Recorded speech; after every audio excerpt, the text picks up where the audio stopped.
attorney, so hopefully you are. So good afternoon. My name is Brad Micklin.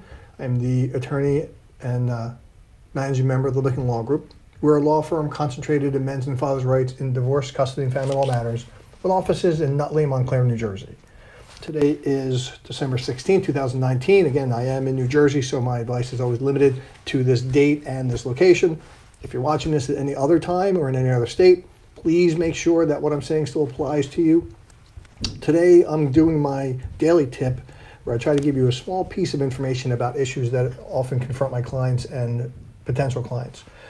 It's usually of a broad nature, so generally will apply in many other states and after the date, but it is still always prudent to make sure of that, especially if you're in a different state, let alone on a different time. So my tip today is what to do if you're paying all the bills in a New Jersey divorce case. And that's a common situation we see where there's a discrepancy in the wages between spouses. More often than not, there'll be a physical separation. So once the higher earning spouse has moved out and is still paying the expenses at the home, or for the other spouse, child support issues like that. So there's a couple of things you need to do to make sure that you're going to be treated fairly in the end. So not telling you run out and stop paying bills or cancel credit cards and things like that. That's something that's more fact and case specific, may be appropriate in your case. I just wouldn't know without being able to actually speak and get more of the facts. But generally speaking, you do want to find out if you should be paying all the bills or not. First, some people just believe they're supposed to pay the bills. Some believe because they had been in the past that they have to continue to do it. You'll do research and you'll hear things like status quo. It doesn't necessarily mean that you have to keep the exact status quo from before. And often the financial arrangements that parties have done on their own, especially while they were an intact family living together, aren't always equitable and aren't always what the court would require. So first thing is to find out if you should be doing the same thing that you are doing. You may even find out you're supposed to be doing more, but you want to find out from an attorney what kind of support you should be paying during your divorce case. Second, you need to consider whether or not there should be either a contribution from the other spouse, maybe that was greater than he or she was doing in the past or under the status quo.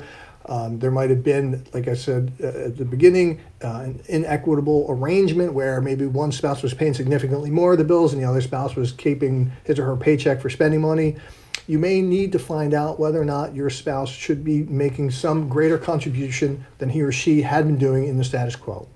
And lastly, if you're in a new divorce case and you are paying the support voluntarily, you should enter what's called a consent order, which is an agreement that the two of you sign and get sent to the judge, and the judge signs it, making a court-ordered support amount. Only because in New Jersey, the alimony statute indicates that you get a credit towards the term of alimony that you pay at the end of your divorce for the amount of time that you were paying during your divorce. So let's say you're married, or let's say your divorce takes you 3 years. I'm just making up numbers. It doesn't usually take that long. But let's say it takes 3 years, and you agree or are going to agree to a 5-year alimony payment. Well, you're supposed to get an adjustment for the 3 years you paid, so you should only be paying the final 2 years. That won't happen if it wasn't court-ordered support. You only get the adjustment if it's court-ordered. So don't expect that you're going to get the adjustment because they promised it to you or because you're expecting fairness in the agreement. You want to make sure that it's court-ordered, and that's the only way that I know of to do it. Absent filing a motion, a little more in-depth than this tip is intended to be. I do have videos on my YouTube page about how to file a motion. So if you need to get a credit or court order for the support you're paying voluntarily and you can't get a consent order, then you need to file a motion, and that you can find in other tips and videos on my website and also on my YouTube page. I hope the information helps you, especially if you are paying a lot of bills. I know it can be a very challenging task to do, and the longer your case goes, the more difficult it may become. If this does help you, great. Please like the video and share it so that other people get to see it. You can subscribe on whatever platform you're watching so they get updates when I go live. You can message me any comments, and I will do my best to answer them as soon as I see them. With that, I'm going to thank you. I'm going to sign off. I should be on tomorrow. It's hit or miss because I'm supposed to be on for jury duty, but if not, I'll probably be on tomorrow between like 2 or 4, and I'll post the time and the topic in the morning. Thank you.